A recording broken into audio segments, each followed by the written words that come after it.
Včeraj je Slovenija po 23 letih spet obiskal ameriški državni sekretar. Mike Pompeo se je na Bledu sestal s Pahorjem in na skupni novinarski konferenci z Janšo poudaril pomen bilateralnih odnosov s Slovenijo. Spoštovani, še 32 let nazaj je bila Slovenija še vedno del totalitarne Jugoslavije.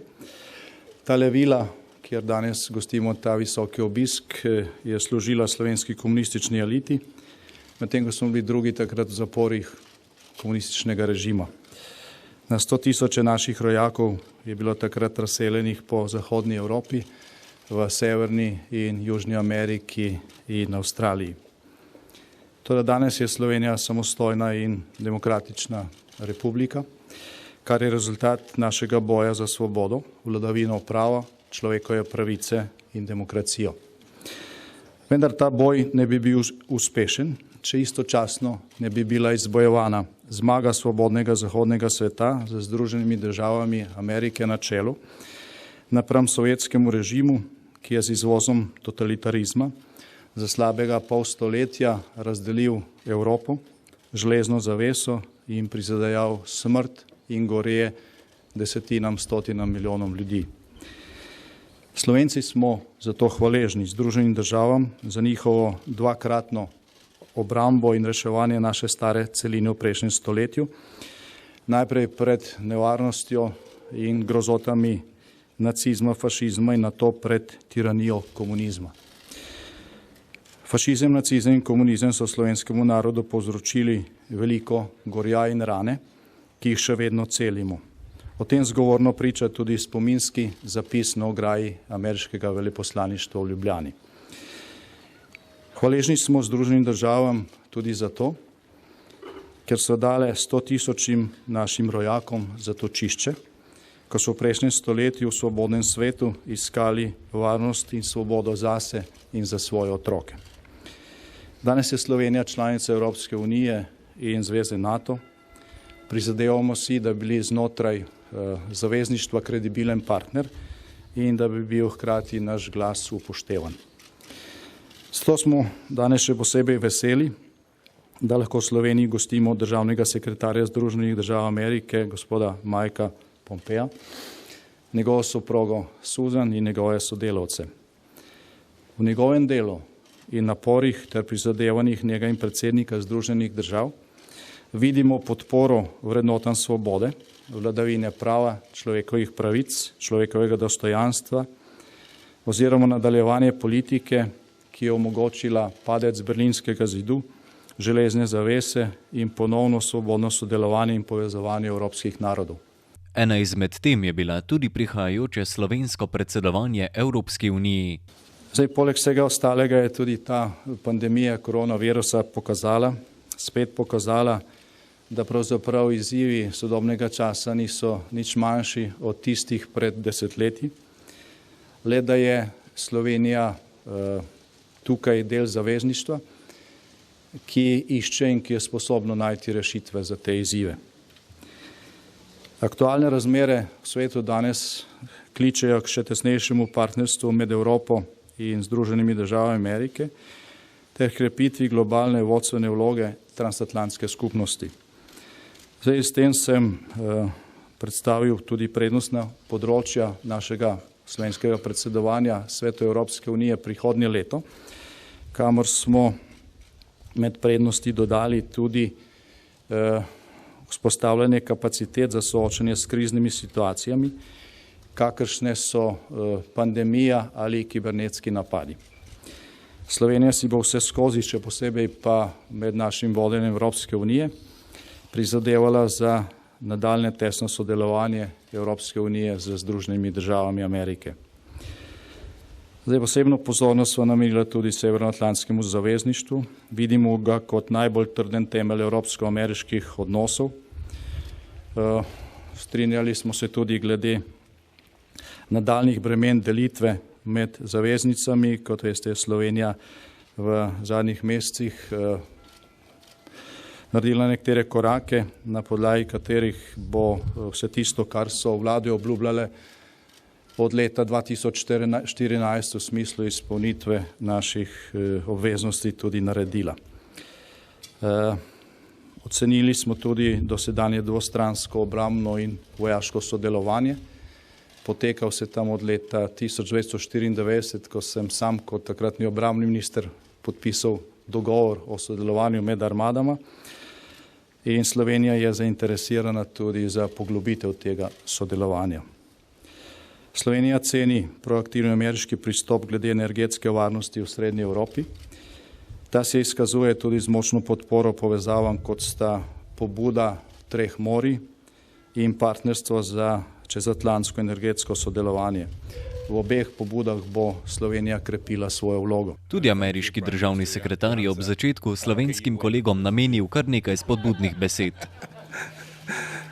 I want to thank Foreign Minister Logar, President Pahor, and the other Slovenian leaders for making this trip possible and so graciously hosting me at this beautiful place.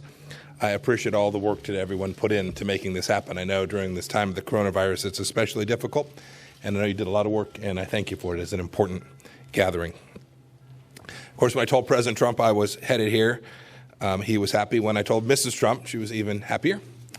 She was very excited. She knows of your gorgeous country. It's, of course, where she is from, where she was born and raised, and she said to send her best, and I will speak to her about this great visit when I get back to Washington as well. Pogovore s slovenskimi kolegi je opisal kot produktivne. We had an excellent set of productive conversations today, discussions on a wide range of topics. The Prime Minister spoke about them, but they each reflect our growing friendship and the strategic partnership between our two countries. It's important now more than ever, perhaps. The contrast between free and unfree societies has never been clearer, and free nations must work together to confront authoritarian threats. Slovenia has remarkably supported EU sanctions against Russia because it is concerned about its malign activity against Ukraine, but of course we face a number of other threats as well. Chief among those threats is the Chinese Communist Party and its drive to control people and information and our economies. As you just saw, I was pleased to sign a joint declaration with the Foreign Minister that excludes untrusted vendors from 5G networks. This will benefit the people of this country and all of us who share information across complex network systems. Dotaknil se je tudi aktualne problematike kibernetske varnosti in pandemije koronavirusa. More and more here in Europe and in nations around the world, leaders are taking sovereign decisions to protect the privacy and individual liberties of their citizens, whether it's in Belarus or Lebanon or Hong Kong. People just want to live in freedom. I know, too, that Slovenia prides itself on being a science and technology leader, and becoming a 5G clean country, as you're doing today, solidifies that position. The tide is turning against the Chinese Communist Party and its efforts to restrict freedom for all of us. We also had extensive conversations about stronger trade and investment ties, the opportunities to invest so that each of our economies can bounce back from where they are today more strongly, more quickly, after this horrible pandemic that was birthed in Wuhan, China. We also appreciate Slovenia's strong support for the 3Cs initiative and for hosting a successful summit just last year. I announced back in February of this year that the United States would commit up to $1 billion for sustainable and transparent digital, energy, and infrastructure projects connected to the 3Cs initiative. We're pleased, too, to help fund that important partnership. We understand Slovenia is in the process of making its decision. We urge a quick commitment.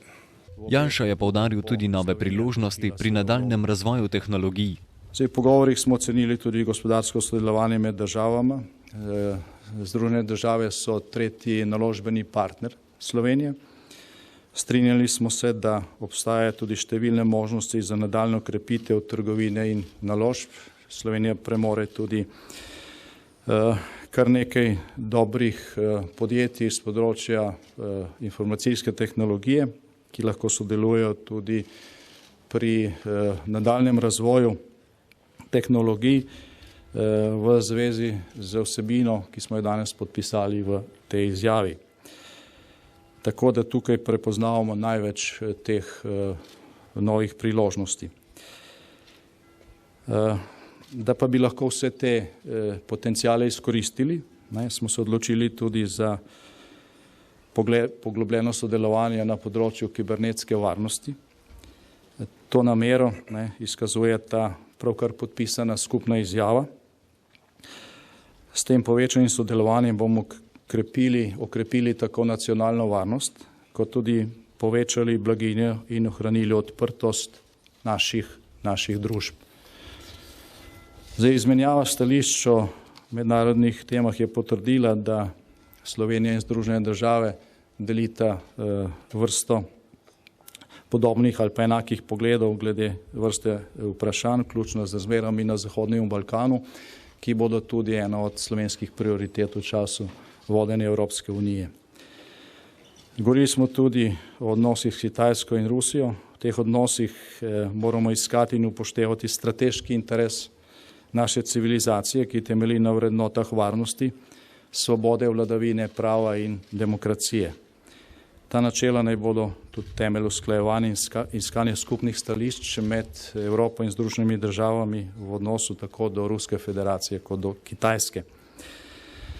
Spoštovani, če smo v obdobju hladne vojne verjeli, da je največja nevarnost jedrski spopad in uničenje velikega dela planeta, danes obstaja še bolj kompleksna grožnja hibridnega napada oziroma kombinirana uporaba kibernetskega in biološkega orožja, elektromagnetnih udarov in uporabe klasičnih armad.